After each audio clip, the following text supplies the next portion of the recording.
வணக்கம் and welcome to செரி சமையல். நீங்கள் இன்னும் செரி சமையலுக்கு சப்ஸ்கிரைப் பண்ணலாம், சப்ஸ்கிரைப் பண்ணுங்கள். பக்கத்தில் இருக்க பெல் ஐக்கான் கிளிக் பண்ண மறந்துடாதீங்க. அப்போ தான் நான் போகிற ரெசிபி வீடியோஸ் உங்களுக்கு நோட்டிஃபை ஆகும். இன்றைக்கி நம்ம ஒரு மிக்ஸ்டு வெஜிடபிள் சாம்பார் எப்படி செய்யுதுன்னு பார்க்கலாம். இது ரைஸ்க்கும் ரொம்ப நல்லாயிருக்கும், டிஃபன் ஐட்டம்ஸ்க்கும் ரொம்ப நல்லாயிருக்கும். ஸோ அந்த மாதிரி ஒரு சிம்பிளான ரொம்ப டேஸ்டியான சாம்பார் எப்படி செய்யுதுன்னு பார்க்கலாம் வாங்க. முதல்ல அதுக்கு 100 கிராம் துவரம் பருப்பை நல்லா தண்ணியில் வாஷ் பண்ணி எடுத்துக்கலாம். இப்போது இதை நல்லா வாஷ் பண்ணி எடுத்த அப்புறம் இந்த பருப்பு முழுகிற அளவுக்கு தண்ணி ஊற்றி இதை ஒரு ½ அன் ஹவர் ஊற வச்சிடலாம்.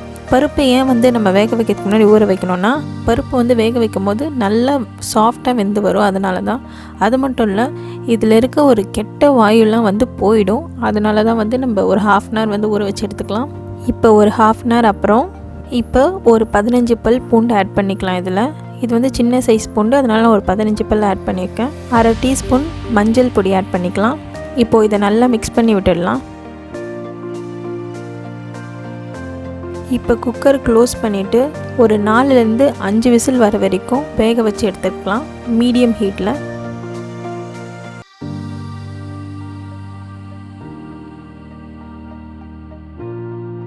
இப்போ 5 விசில் வந்ததுக்கப்புறமா அடுப்பு ஆஃப் பண்ணிவிடுங்க. ப்ரெஷர் போகிற வரைக்கும் வெயிட் பண்ணுங்கள். இப்போ ப்ரெஷர் போயிடுச்சு. இப்போ ஓப்பன் பண்ணி பார்க்கலாம். பாருங்கள், இப்போ பருப்பு நல்லா வெந்துருச்சு. இப்போ இதை நம்ம இந்த கரண்டி வச்சு நல்லா மேஷ் பண்ணி விட்டுக்கலாம். ஸோ மேஷ் பண்ணிவிட்டு இதை தனியாக எடுத்து வச்சுருங்க. இப்போது ஒரு சின்ன எலுமிச்சைப்பழ சைஸ் அளவுக்கு புளி எடுத்து நல்லா சுடு தண்ணியில் ஊற வச்சுக்கலாம். இதில் தேவையான அளவுக்கு நான் கல் உப்பும் போட்டு ஊற வைக்கிறேன். ஸோ எப்பயுமே புளியை சாம்பார் செய்ய ஸ்டார்ட் பண்ணுறதுக்கு முன்னாடியே ஊற வச்சுக்கோங்க. அப்போ தான் ஒரு 20லேருந்து 30 நிமிஷம் அது ஊறும். ஸோ நம்மளுக்கு ஒரு நல்ல எக்ஸ்ட்ராக்ட் கிடைக்கும். இப்போ ஒரு கடாயில் ஒரு 2 டீஸ்பூன் ஆயில் ஆட் பண்ணிக்கலாம்.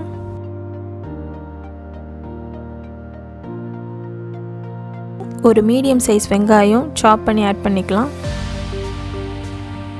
ஒரு 4 பச்சை மிளகா அதை இந்த மாதிரி ஸ்லிட் பண்ணி ஆட் பண்ணிக்கலாம். இப்போது இது கொஞ்சம் சாட்டே பண்ணிக்கலாம். கொஞ்சம் லைட்டாக சாட்டே ஆனதுக்கப்புறமா ஒரு மீடியம் சைஸ் தக்காளி இந்த மாதிரி சாப் பண்ணி ஆட் பண்ணிக்கலாம். இப்போது இதை நம்ம நல்லா சாட்டே பண்ணி குக் பண்ணிக்கலாம்.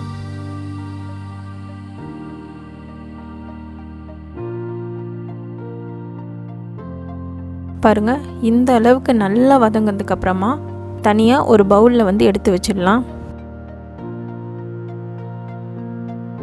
ஓகே, இப்போது இதே கடாயில் இன்னும் கொஞ்சம் ஆயில் ஆட் பண்ணிக்கலாம்.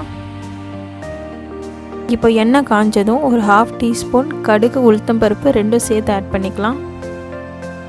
ஒரு ½ டீஸ்பூன் பெருங்காய பொடி ஆட் பண்ணிக்கலாம். இப்போது இந்த கடுகு நல்லா பொரிஞ்சு வெடித்து வரட்டும். கடுகு பொரிஞ்சு வரும்போது கொஞ்சம் கருவேப்பிலை ஆட் பண்ணிக்கலாம். கருவேப்பிலையும் நல்லா பொரிஞ்சு முருவலானதுக்கப்புறம் நம்ம மேஷ் பண்ணி வச்சுருக்கோம் இல்லையா பருப்பு, அதை ஆட் பண்ணிக்கலாம். இப்போது சாம்பாருக்கு தேவையான அளவுக்கு தண்ணி ஆட் பண்ணிக்கோங்க. சில பேருக்கு சாம்பார் திக்காக இருந்தால் பிடிக்கும், சில பேருக்கு கொஞ்சம் தண்ணியாக இருந்தால் பிடிக்கும். ஸோ அதுக்கு தகுந்த மாதிரி நீங்கள் தண்ணி ஆட் பண்ணிக்கோங்க. இதுக்கப்புறம் நம்ம புளி தண்ணியும் கொஞ்சம் ஆட் பண்ணோம். ஸோ அதை கணக்கு பண்ணி அதுக்கு தகுந்த மாதிரி ஆட் பண்ணிக்கோங்க. நம்ம வதக்கி வச்சுருக்கோம் இல்லையா வெங்காயம், தக்காளி, பச்சை மிளகா, அதை இப்போ ஆட் பண்ணிக்கலாம். ஆட் பண்ணிவிட்டு நல்லா மிக்ஸ் பண்ணி விட்டுக்கலாம். இப்போது 1½ டேபிள் ஸ்பூன் குழம்பு மிளகாய் பொடி ஆட் பண்ணுறேன். எல்லார் வீட்லேயும் குழம்பு மிளகாய் பொடி அரைச்சி வச்சுருப்போம் இல்லையா, அதுதான். அது இல்லைனா நீங்கள் ரெடிமேட் குழம்பு மிளகாய் பொடி கூட ஆட் பண்ணிக்கலாம். ஸோ அதுவும் இல்லைனா நீங்கள் 1 டேபிள் ஸ்பூன் மிளகாய் பொடி, 3/4 டேபிள் ஸ்பூன் தனியா பொடி, ஒரு ½ டீஸ்பூன் அளவுக்கு ஜீரக பொடி இதை ஆட் பண்ணிக்கலாம். இப்போது மிக்ஸ் பண்ணி விட்டுக்கலாம். சாம்பாருக்கு தேவையான காய்கறி ஆட் பண்ணிக்கலாம். நான் ஒரு கேரட், 4 பீன்ஸ் இந்த மாதிரி சாப் பண்ணி வச்சுருக்கேன். இதை ஆட் பண்ணிக்கலாம்.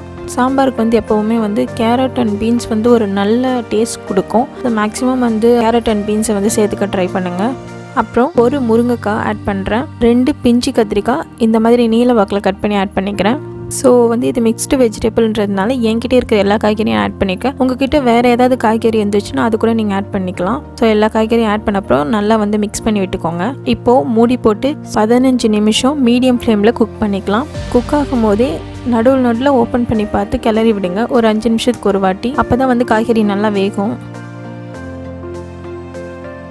இப்போது 15 நிமிஷம் ஆகிடுச்சு. ஓப்பன் பண்ணி பார்க்கலாம். நான் ஒரு 4 பீஸ் மாங்காய் ஆட் பண்ணுறேன். மாங்காய் சாம்பார் வந்து எப்பவுமே ரொம்ப நல்லாயிருக்கும். உங்கள்கிட்ட மாங்காய் இருந்தால் நீங்கள் சாம்பாரில் ஆட் பண்ணிக்கோங்க. மாங்காய் வந்து நீங்கள் எல்லா காய்கறி கூட சேர்த்து ஆட் பண்ணிங்கன்னா அது வந்து குழஞ்சிரும். ஏன்னா வந்து மாங்காய் சீக்கிரம் வெந்துடும். அதனால் வந்து அந்த 15 நிமிஷத்துக்கு அப்புறம் வந்து இந்த மாங்காய் ஆட் பண்ணி ஒரு 5 நிமிஷம் வந்து மூடி போட்டு குக் பண்ணிக்கலாம். இப்போ நம்ம ஊற வச்சுருந்தோம் இல்லையா புளி தண்ணி, அதை நல்லா கரைச்சி வடிகட்டி ஆட் பண்ணிக்கலாம். புளி தண்ணி ஆட் பண்ண அப்புறம் நல்லா மிக்ஸ் பண்ணி விட்டுக்கோங்க. இப்போ மூடி போட்டு ஒரு 10 நிமிஷம் மீடியம் ஃப்ளேமில் குக் பண்ணிக்கலாம். 10 நிமிஷம் ஆகிடுச்சு. இப்போ ஓப்பன் பண்ணி பார்க்கலாம். பாருங்கள், ரொம்ப சூப்பராக சாம்பார் வந்து ரெடி ஆகிடுச்சு. இது வந்து ரைஸுக்கு ரொம்ப நல்லாயிருக்கும், ப்ளஸ் இட்லி தோசைக்கும் ரொம்பவே நல்லாயிருக்கும். கண்டிப்பாக ட்ரை பண்ணி பாருங்கள். சாம்பார் பொடி இல்லைனா கூட ரொம்ப டேஸ்டியாக எப்படி சாம்பார் செய்கிறது எல்லா காய்கறியும் வச்சுன்றது தான் நான் காட்டியிருக்கேன். இதில் ஏதாவது உங்களுக்கு காய்கறி இல்லை, ஏதாவது ஒரு காய்கறி தான் இருக்குது, முருங்கைக்காவோ கத்திரிக்காவோ அந்த மாதிரி ஒரு காய்கறி தான் இருக்குன்னா அதை ஆட் பண்ணி செய்யுங்க. பட் வந்து கேரட் பீன்ஸும் வந்து ஆட் பண்ணிக்க ட்ரை பண்ணுங்கள். பிகாஸ் அது வந்து ஒரு நல்ல டேஸ்ட் கொடுக்கும் உங்களுக்கு. இப்போ இதில் ஃப்ரெஷ்ஷான கொத்தமல்லி தழையை வந்து சாப் பண்ணி ஆட் பண்ணி சர்வ் பண்ணலாம். ஸோ இந்த சாம்பார் ரெசிபி கண்டிப்பாக ட்ரை பண்ணி பாருங்கள். ட்ரை பண்ணி பார்த்துட்டு உங்களோட ஃபீட்பேக்ஸை என்னோட கமெண்ட் செக்ஷனில் ஷேர் பண்ணுங்கள். தேங்க்யூ.